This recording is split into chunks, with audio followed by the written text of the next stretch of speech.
believe that we all have things to work through, and when we're done with everything, we don't need to be here anymore.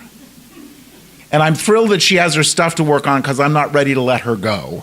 So I know that to be true. She is absolutely wonderful. She's in Valley Head, Alabama, which is a little tiny town outside of Fort Payne, which is a little tiny town outside of Chattanooga, which is a fairly good-sized town outside of Knoxville. So you can't really get there from here. You have to fly and then drive and so forth. Amazing retreat center. So if you ever have the opportunity, she does conferences throughout the year. Just a great place and a delightful author and teacher. So the 4 spiritual laws of prosperity: tithing, setting goals, finding our divine purpose, and forgiving. So this morning we're going to talk about the spiritual law of forgiveness. One of the tenets of prosperity is, in the book, is relationships that work all the time. And I believe we have a relationship with one another, certainly, but our relationship with our physical bodies, because this is not who we are. This is our vehicle or our container, but this is not who we are. We have relationships with our money, sometimes love, hate kind of things, relationships with this thing called life. And so our goal is to have relationships with all these areas of our lives that work all the time.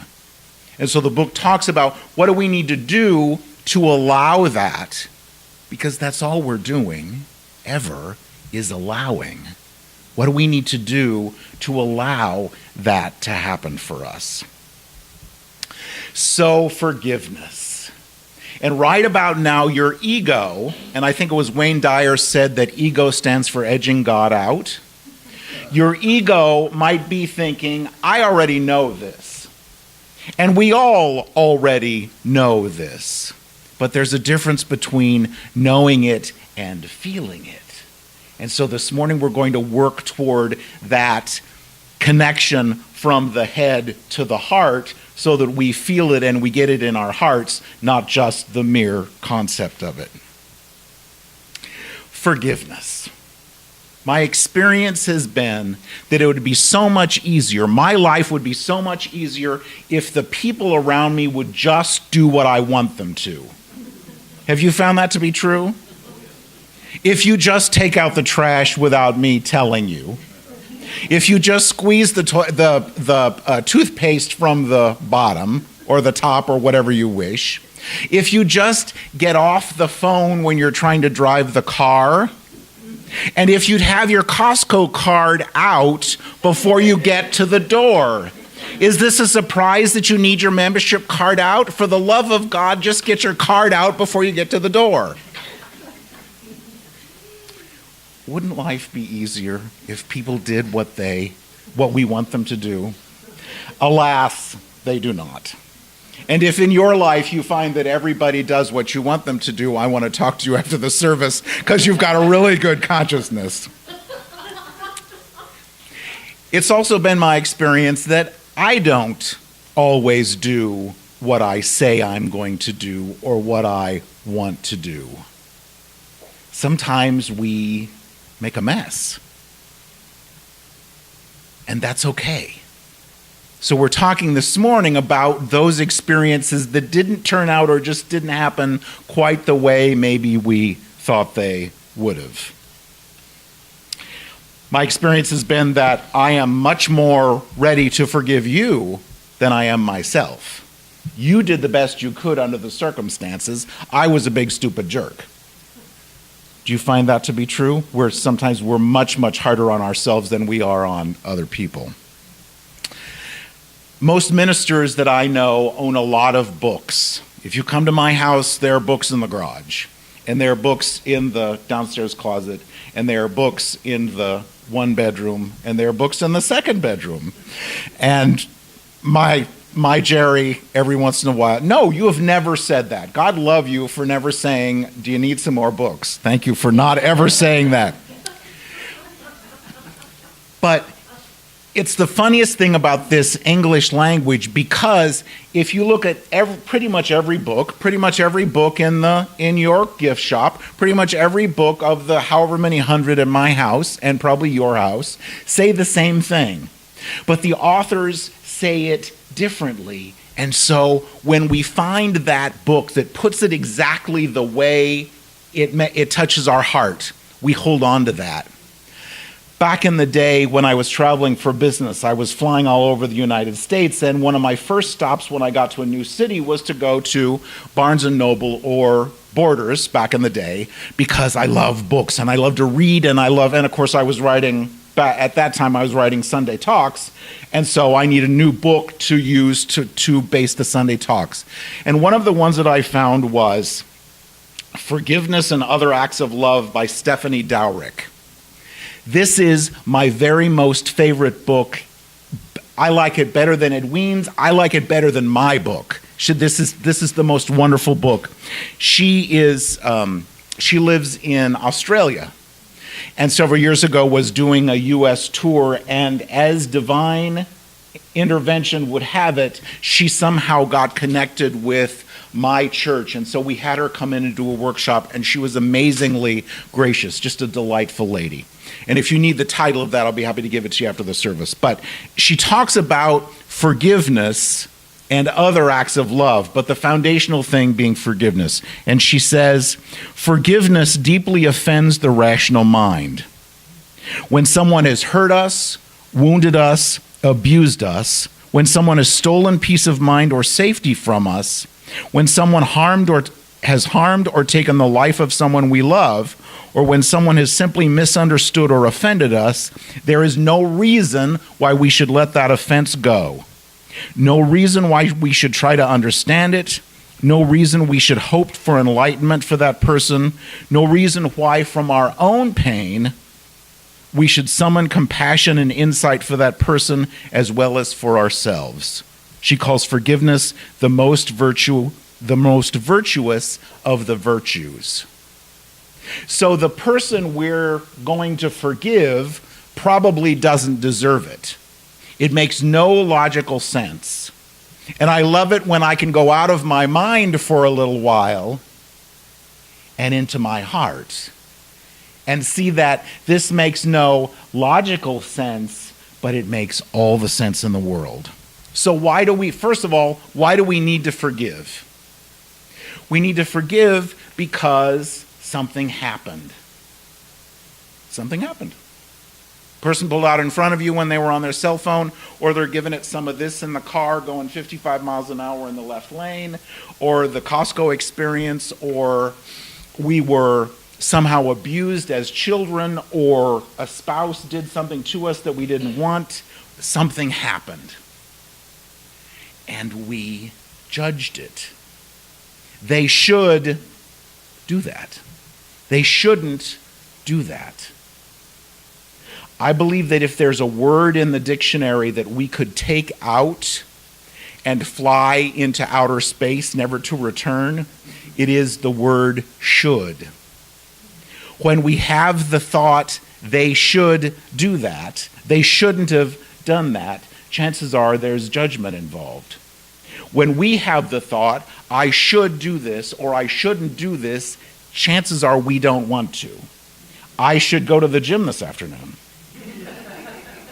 I shouldn't have had that second piece of cake. I should call my mother. I should go to church. Well, you should go to church. That's the exception. But the rest of it, there's that judgment and there's that attachment when we have that thought about should. A wise teacher of mine once said, if you don't judge it, you don't have to forgive it. But we do. Something happened and we label it as good or bad. There's the opportunity for forgiveness because we assumed. You know the definition of that word, and if you don't, assume what assume does, and if you don't remember, I'll tell you after the service, but you get it, that it never works. So often we judge by appearances and see that something happened or someone did something or didn't do something, and then we attach judgment to it and say, well, they must not love me. Sometimes it can be, I don't like the word challenge, it can be an opportunity if we weren't loved and nurtured and taken care of growing up as we wished we would have been. We might have judged that situation as bad and that our parents didn't love us. But the opportunity so often, and I had that experience as well, I'm 50-something and still looking at that situation with 5-year-old eyes. Can we look at whatever it was with adult eyes and see maybe there's something more to this than what I experienced as a child? And we'll talk more about that. I do a workshop. I've had the wonderful opportunity to do this workshop across the country and in many different churches, as Susie was talking about earlier. And I was in Austin, Texas, and talking about this concept of judgment and of should. And one lady in the audience, we were talking, and she said, my mother didn't love me. And we talked more about that. And many of us might come with that belief that somehow our parents didn't love us. But we never know. We never know what somebody's feeling. We never know what somebody really feels. All we know is the appearance of what happened. What if we could look back and change that to be my mother or father loved me and showed it in the best way they could? It wasn't what I had in mind. It wasn't what I would have preferred, but they did the best they could, and I can forgive that. Picture it. It's about 1931. So in 1931, there's no Social Security, there's no social programs, there's no unemployment, there's not much of anything in the United States. And a young woman gives birth to a baby. And the couple gets married, and there's not a lot of money, and there's not a lot of food, and there's not a lot of anything. And 3 or 4, probably 5 years later, when the daughter is 5 years old, the father leaves. And the 5-year-old little girl thinks, my father left me. And so, for years and decades, my mother thought her father left her.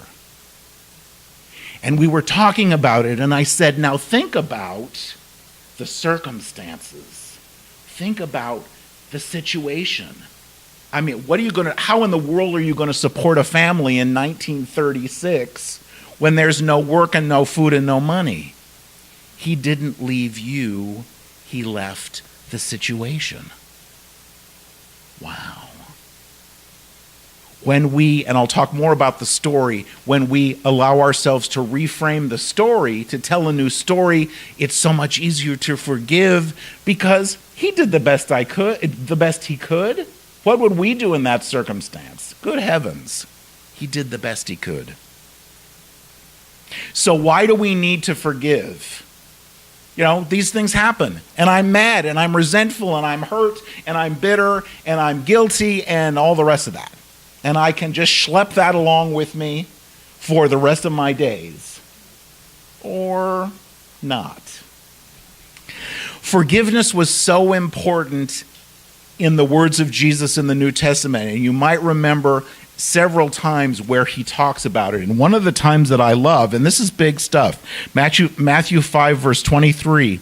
Therefore, if you are offering your gift at the altar and there remember that your brother has something against you, leave your gift there in front of the altar. First go and be reconciled to them, then come back and offer your gift. So, in biblical times, the tithes and offerings were big stuff. But this is more important.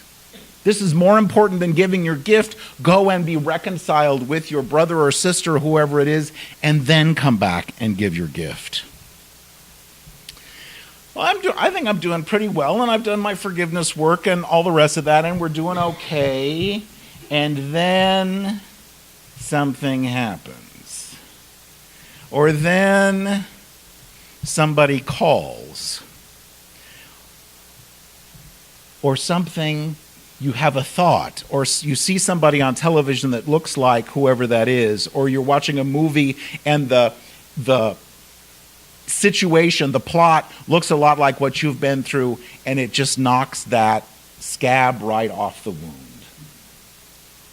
Or something you didn't turn out the way you would have had in mind, and that regret comes back again. I think regret is the worst emotion for us because you can't go back and do it over again. And whether you regret that you forgot because you forgot to wash the shirt you were going to wear today, or you regret that you didn't do X with your money or X in your relationship or whatever, we can't go back and do it over again. What good does it do us to carry those feelings of, if only I would have or I should have? None. No good, absolutely no good whatsoever. What good does it do us to carry the resentment? None. Absolutely none. We have the right. We have the right to be angry. We have the right to be hurt. We have the right to be resentful. And how does that work for us? Course in Miracles says, you can be right, or you can be happy.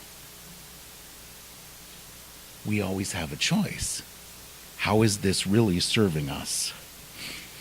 We need to forgive because this can be 50 or 100 or 200 or 500 or 1,000 pounds of stuff that we're carrying with us, doing us no good at all. So why do we need to forgive? I love this teaching that we call religious science or New Thought because sometimes people refer to it as New Age, and it's just kind of out there, airy-fairy kind of stuff. But it's not. Because everything we're talking about this morning, we find in the New Testament. And as we know, the foundation for the teaching is, it's done unto you as you believe. Those accounts of Jesus being involved with the physical healings in Mark, I think. There are 5 or 6 of them, and at the end of every single account, it says, your faith has made you whole. Not my faith, not because you were a good boy, not because you ate your vegetables. Your faith has made you whole. And we know that it's done unto us as we believe, but also as we feel. Neville Goddard was one of the great earlier New Thought writers, and he wrote the Neville Reader. I always want to call him Aaron Neville, but it's not Aaron Neville. It's Neville Goddard. He wrote the Neville Reader in about 1960, and he was one of the first earlier New Thought writers that talked about the importance of feelings. Because, yes, I can do my spiritual mind treatment work, my affirmative prayer, and so it is. But if I'm still carrying regret, if I'm still carrying guilt, if I'm still carrying the need for forgiveness, that treatment, that affirmative prayer is not going to manifest or demonstrate for me because I may not believe I deserve it. That's why it's so important for us to do this work. He says in the Neville Reader, he writes, faith is feeling. You never attract that which you want, but always that which you are.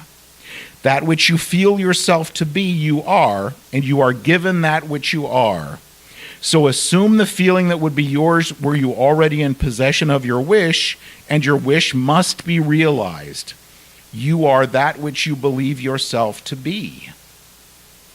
So if I'm looking for a new relationship, and I'm not, by the way, but if I were looking for a new relationship, but I still carry those beliefs of unworthiness because I really messed up the last relationship, if I'm still carrying that residue from the last relationship, I'm not going to find that wonderful new one. I'm not going to find that wonderful new job if I still have stuff about the old one. And well, those dirty, rotten so-and-sos laid me off and so on and blah, blah, blah. I'm not going to manifest or receive that greater financial good if I'm still guilty because I didn't invest the way I might have or something happened. You get the point. The feelings are so important, and that's where forgiveness is so incredibly important for us. Great. Sounds good, right? Wonderful. Forgiveness is a great idea. You start first. So that's the whys. How do we do this? How do we do this?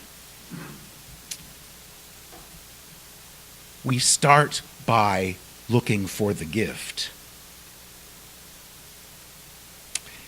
My church is currently on hiatus, so which is why I have the opportunity to be with you on Sundays. We're not meeting on Sundays for a while because I've been through a situation with my parents. My father made his transition in January, and they had lived together in the house we grew up in. They lived in Escondido in this house for 53 years. And so in about March, my mother said, I'm just not having fun here anymore. I am waiting for your father to walk through the door and ask what's for dinner. And so I think it's time to sell. Gulp. Great. A house where they've lived for 53 years. They weren't hoarders. Really. I mean, you could walk across the floor, and stuff was moderately well stored, with the exception of the garage. Because my father was 85. He retired when he was 65 and basically went and sat down. So he was a manly man and had tools and did oil changes and brake jobs and all that stuff. And everything that was in the garage when he retired was still in the garage. So, great, we're going to sell the house. So I've got a timeline here, and it's Jerry and me. I have a sister who lives in North County who is not real engaged in this process, so it's pretty much us. My mother wasn't in a wheelchair at the time, but has some challenges getting around, so she wasn't much help other than keep that. No, we have to keep that, but not help as far as packing. So slowly but surely we're packing. Dear friend of mine is a real estate broker, and he calls and says, even before the house is on the market, I've got a cash buyer. Hot dog. And oh, by the way, they want a 10-day escrow. My heart goes, whoa! 10 days.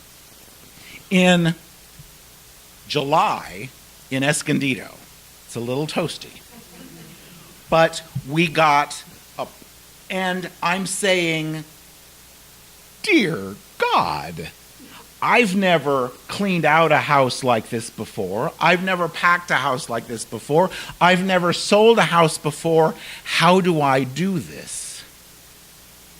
And what I found out was I didn't need to know.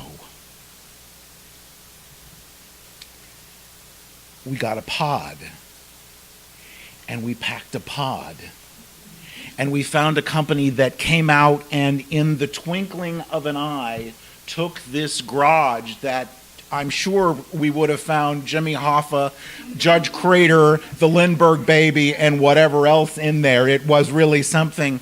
But in 4 hours, You can see the floor, you can see the walls, all the stuff is gone.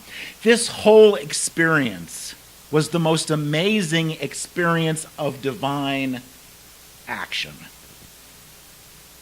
Amazing. And so, as I'm going through this process, well, Father, if you would have just cleaned out the garage, if you would have just... And I was reminded of an experience I had with Edwene. Many years ago, she was in San Diego and she was doing a workshop, and I was going through some really grisly stuff at the time, and she said, "Isn't this a wonderful opportunity to demonstrate that our teaching works? Isn't this a wonderful opportunity?" So every time I get that feeling of, if you just would have, didn't need to, because it worked out better than I could have imagined. So we look for the gift, and this was an amazing gift, because in the future, anytime I look at something and say, I have no idea how I'm going to do that, I don't need to, because Spirit's got it. Spirit's got it. How do we do this? We look for the gift. We recognize that everybody is always doing the best they can, including ourselves. Edwene has a list of, and again, if you don't have this book, The Four Spiritual Laws of Prosperity, it's a wonderful book, and she lists several ways, several suggestions for how to do forgiveness. One of those is, at the end of the night, before we drop off to sleep, ask ourselves, who have I put out of my heart today? Was it an ex-spouse, an ex-employer, an ex-something?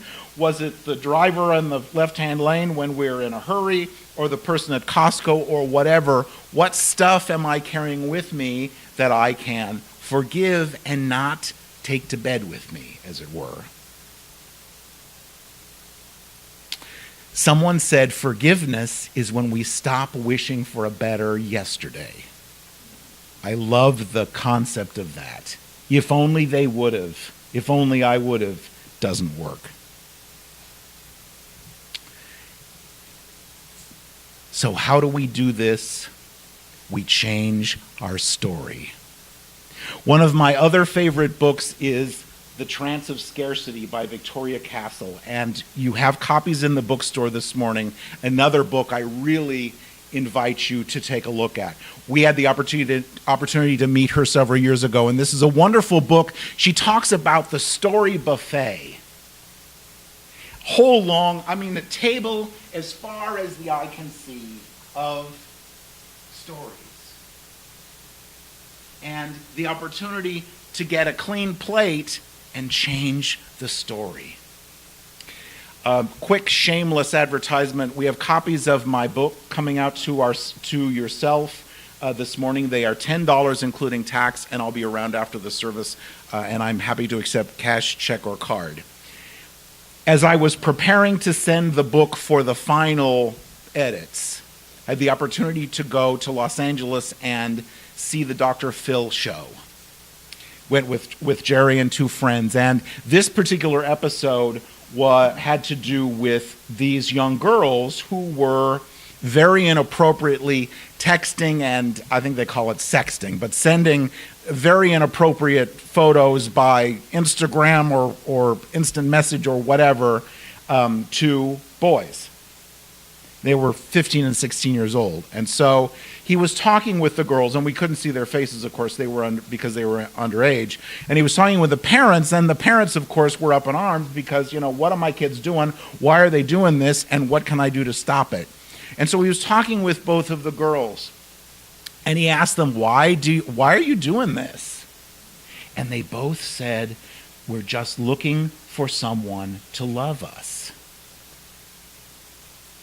And he didn't notice it, but I did. It was not appropriate for me to stand up and say, yo, Phil, you're missing something here. But in the story of both young girls was that they had both been adopted.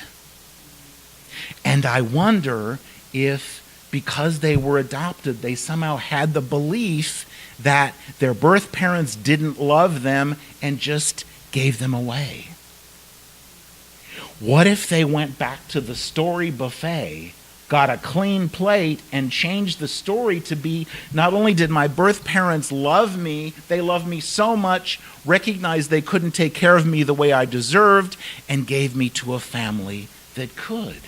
So not only was I loved by the first family, I was loved by the second family.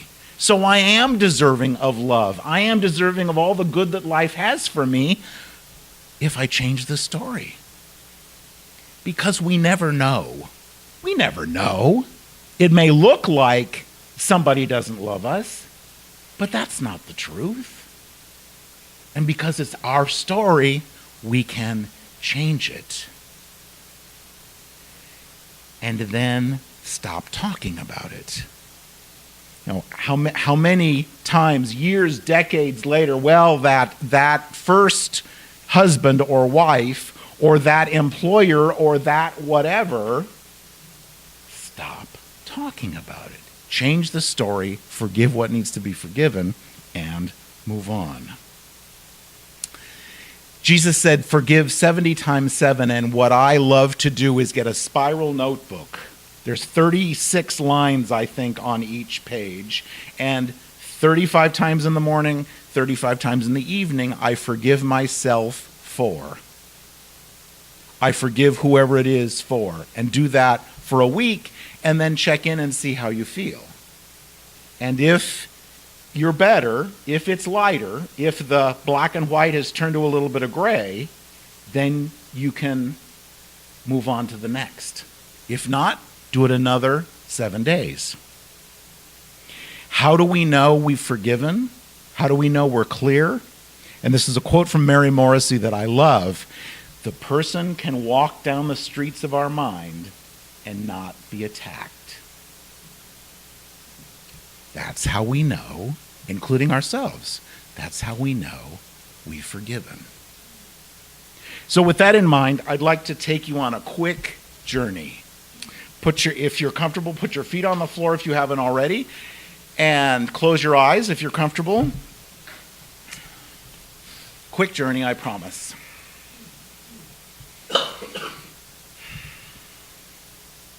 We're outside, and I invite you to bring this into your mind's eye. We're outside in this meadow, absolutely gorgeous, gorgeous fall day, someplace in New England.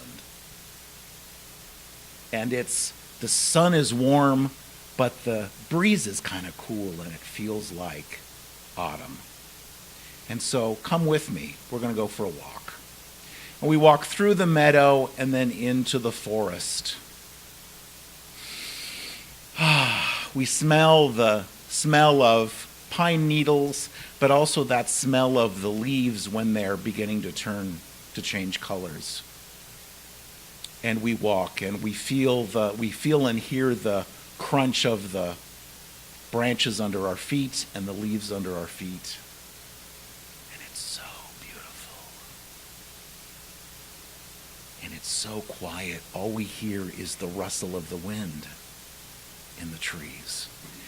And we keep walking, and we go around a curve, and we keep walking, and we go around another curve, and we come to a stream. And there's a bench on the bank next to the stream.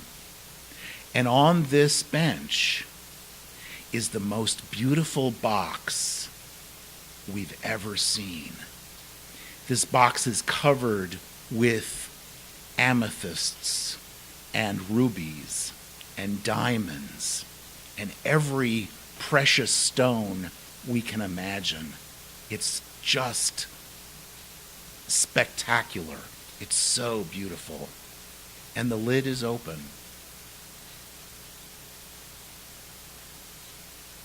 And in this peaceful moment, we allow ourselves to reach into our hearts and see what's there.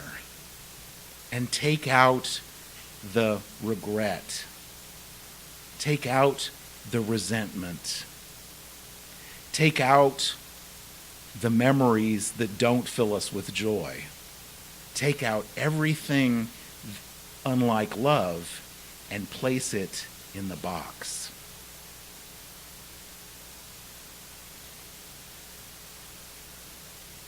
Check your heart one more time. Anything else? Anything down in the corners?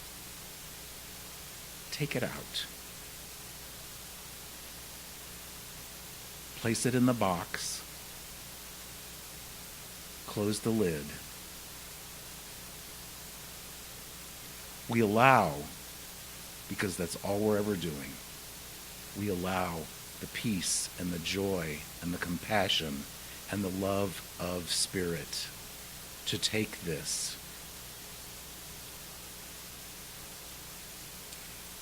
We close the lid and lock it.